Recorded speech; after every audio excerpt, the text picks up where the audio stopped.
Alright, take 2. Let's see here. Chapter 4, La Push.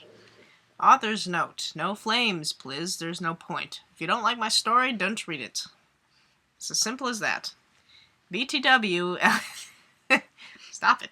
BTW Atlantiana is not Mary Sue because... Look, she is not perfect, and not everyone in the story likes her. She has problems, and she has flaws, and she's unhappy. Would you like her life? No, I wouldn't. Exactly. It's totally tragic and horrible. You flamers aren't even making sense, one.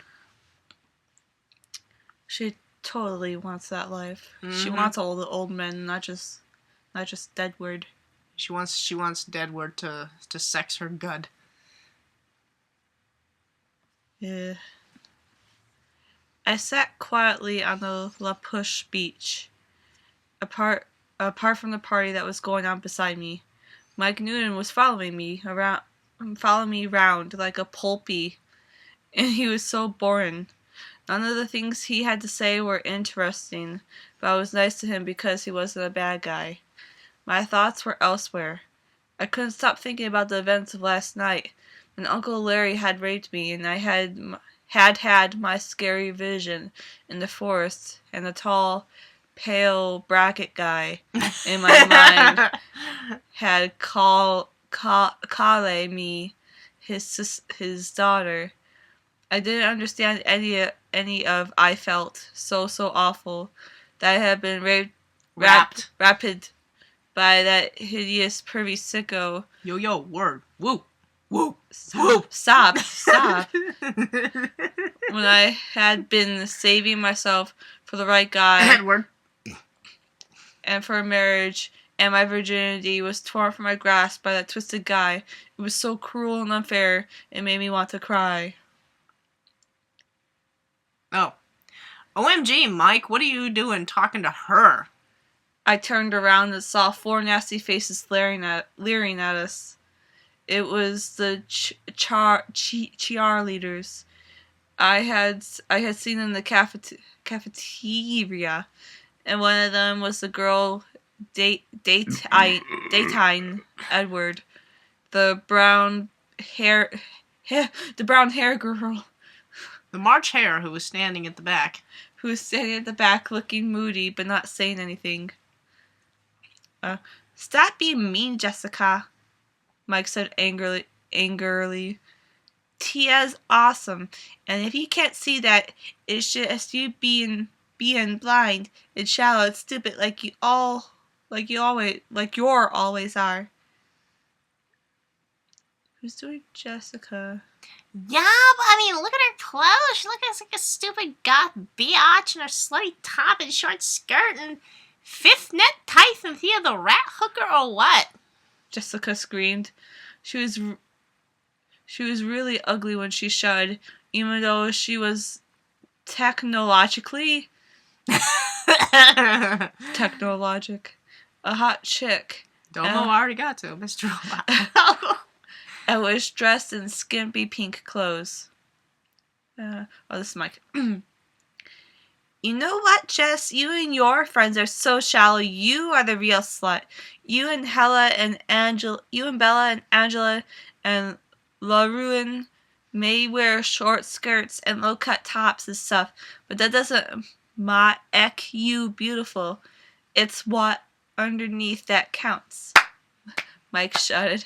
Thank you for addressing the issue. You did something right.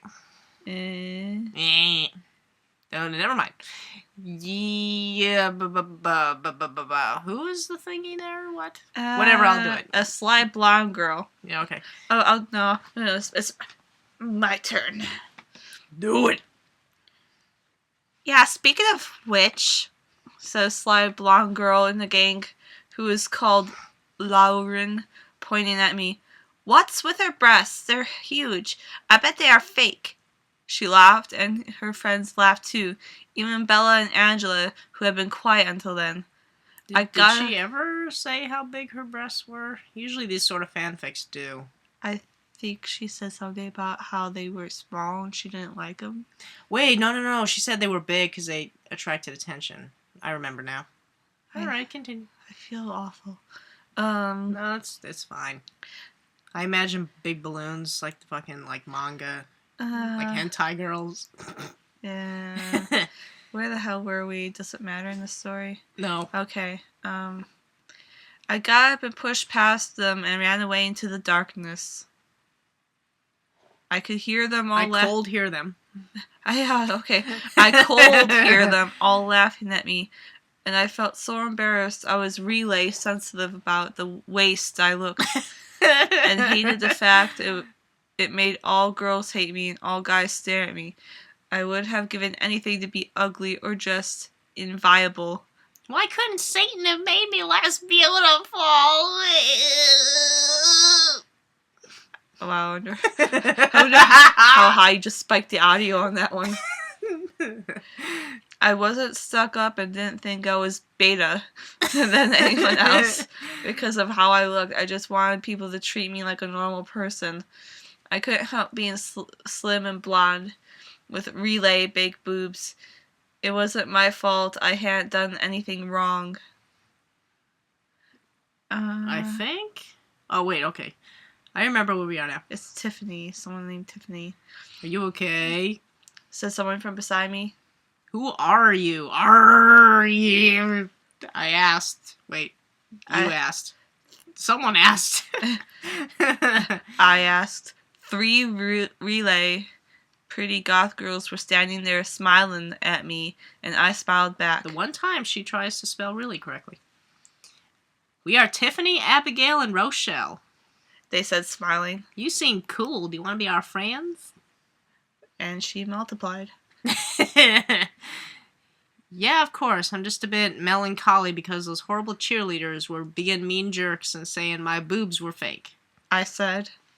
OMG, you mean Jessica and Bella's gang? They hate us too because we don't care what they think.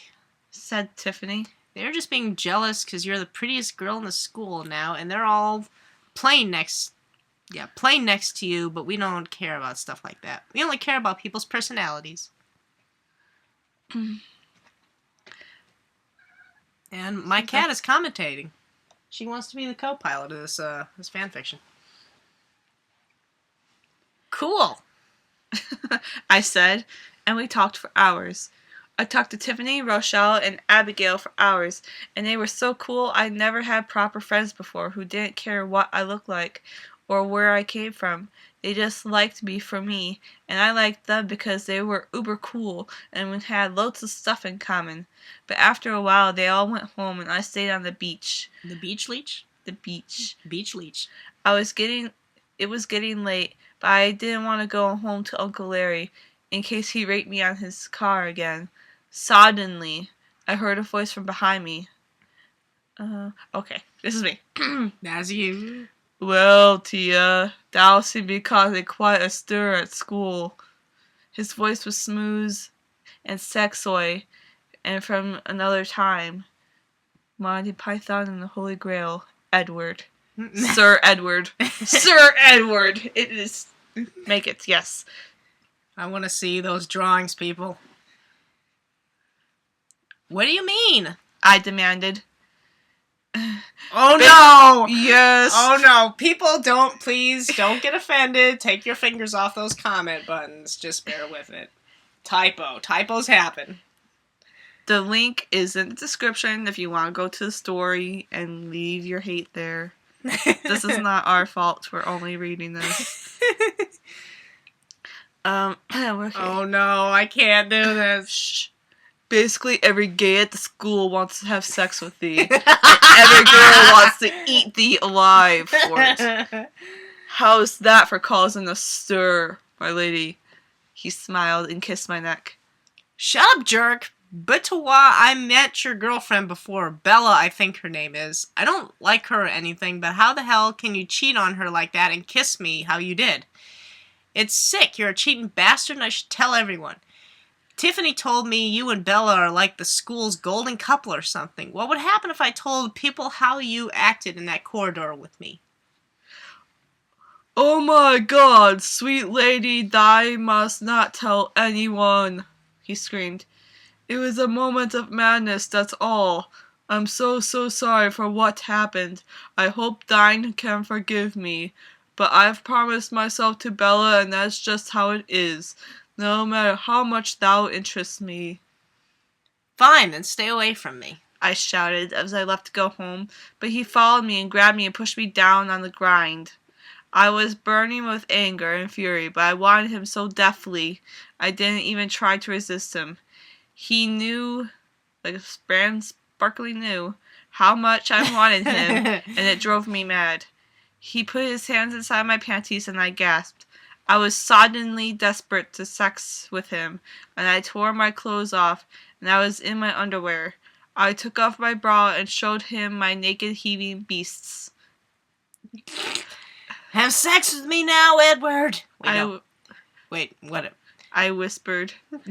I can't. Whispered very loudly. He said, although his body was on top of mine and his fingers touched my nipples. Please, I'm begging you. I said, hating myself for being such a dirty whore, but unable to control my burning desire. Do it. No! He shouted, and ran away crying. I put my clothes back on slowly, feeling so ashamed and embarrassed I could hardly move. I couldn't believe I had begged him to do sex me on, and even worse, he had said no. And even words.